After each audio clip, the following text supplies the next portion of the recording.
America డాలర్తో పోలిస్తే రూపాయి మారకపు విలువ భారీగా పతనమవుతోంది. గతంలో ఎన్నడూ లేని విధంగా డాలర్ విలువ 86.70కి చేరింది. అయితే బుధవారం రాత్రి 86.35 వద్ద ఉంది. రూపాయి పతనం ఇంకా ఉందనే ఆందోళన అయితే వ్యక్తమవుతుంది. ఈ ప్రభావం ఇప్పటికే వివిధ రంగాలపై కనిపిస్తోంది. విదేశాల్లో చదువుతున్న విద్యార్థులకు ఫీజులు, ఖర్చుల నిమిత్తం గతంలో కంటే అధిక మొత్తాలు చెల్లించాల్సి వస్తున్న తల్లిదండ్రులు తల్లడిల్లిపోతున్నారు. నిత్యావసర వస్తువుల ధరలు మండిపోతున్నాయి. స్టాక్ మార్కెట్లు కుదేలవుతూ లక్షల కోట్ల మేర మదుపరుల సంపద ఆవిరైపోతుంది. దిగుమతులు ఖరీదైపోతున్నాయి. ఈ పరిస్థితి ఎంతకాలం ఉంటుందనే విషయాన్ని ఎవరూ చెప్పలేకపోతున్నారు. అమెరికా అధ్యక్షుడిగా బాధ్యతలు తీసుకున్న వెంటనే ట్రంప్ ప్రకటిస్తున్న నిర్ణయాల వల్ల డాలర్ ఇంకా బలపడి వర్ధమాన దేశాల కరెన్సీలు బలహీనపడే పరిస్థితే ఉందని పరిశ్రమ వర్గాలు పేర్కొంటున్నాయి. కొంతకాలంగా అమెరికా ఆర్థిక వ్యవస్థ రాణిస్తోంది. అక్కడ ఉద్యోగాల కల్పన అధికంగా ఉంది. నిరుద్యోగం 4.1% దిగిపోయింది. దీనివల్ల వడ్డీ రేట్లు భారీగా తగ్గించే అవకాశం కనిపించడం లేదు.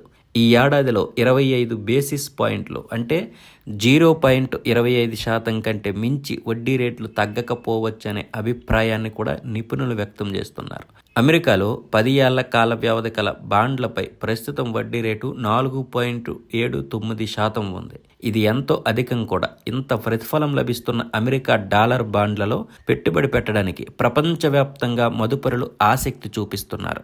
అందుకే మన దేశం సహా వర్ధమాన దేశాల నుంచి పెట్టుబడులు వెనక్కి వెళ్తున్నాయి. మన స్టాక్ మార్కెట్లో విదేశీ సంస్థాగత మదుపరులు 5 నెలలుగా భారీగా తమ షేర్లు విక్రయించి పెట్టుబడులు వెనక్కి తీసుకెళ్తున్నారు.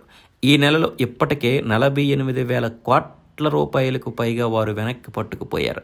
ఈ స్థాయి విక్రయాలు ఇటీవల నమోదు కాలేదు. దీనివల్ల కూడా డాలర్లకు డిమాండ్ పెరిగి రూపాయి బలహీనపడుతోంది. అంతర్జాతీయ మార్కెట్లో ముడి చమురు ధర కూడా పెరుగుతోంది. దీనివల్ల దిగుమతి బిల్లు భారం అధికమై దేశానికి ఆర్థిక లోటు తీవ్రమవుతుంది. రూపాయి విలువ క్షీణించడానికి ఇదొక మరొక కారణమని చెప్పొచ్చు.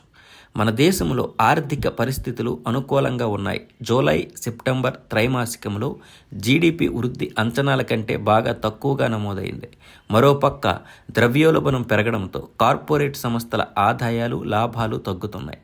ఆర్థిక కార్యకలాపాలు మందగించి ఉద్యోగాల్లో కోత, సరుకుల సరఫరా తగ్గడం వంటి సవాళ్లు ఎదురవుతున్నాయి. ఇవన్నీ రూపాయి విలువ క్షీణించడానికి దోహదపడుతున్నాయి. ఇక్కడ ఎవరికి నష్టమంటే దిగుమతి చేసుకునే వంట నూనెలు, చమురు, సహజవాయువు, ఎలక్ట్రానిక్స్, బంగారం, లగ్జరీ కార్లు, గడియారాలు ఖరీదవుతాయి. ఇక ద్రవ్యోల్బణం పెరిగి ప్రజల కొనుగోలు శక్తి క్షీణిస్తోంది. నిత్యావసరాల ధరలు పెరుగుతాయి. విదేశీ కరెన్సీలు రుణాలు చేసిన వ్యాపార సంస్థలపై భారం పెరుగుతోంది. వడ్డీ, అసలు తిరిగి చెల్లించడం కష్టమవుతుంది. దిగుమతులపై అధికంగా ఆధారపడిన వ్యాపార సంస్థల లాభాల్లో కోత పడుతుంది.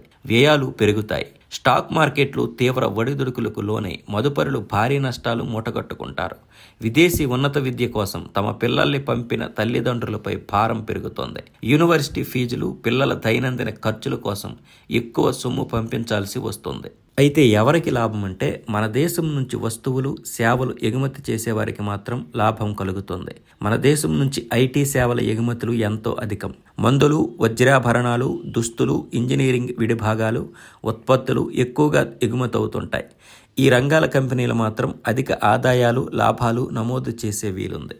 విదేశాల్లో ఉద్యోగ వ్యాపారాలు చేస్తున్న మనవారు మన దేశంలోని వారి కుటుంబాలకు పంపే నగదు విలువ పెరుగుతోంది.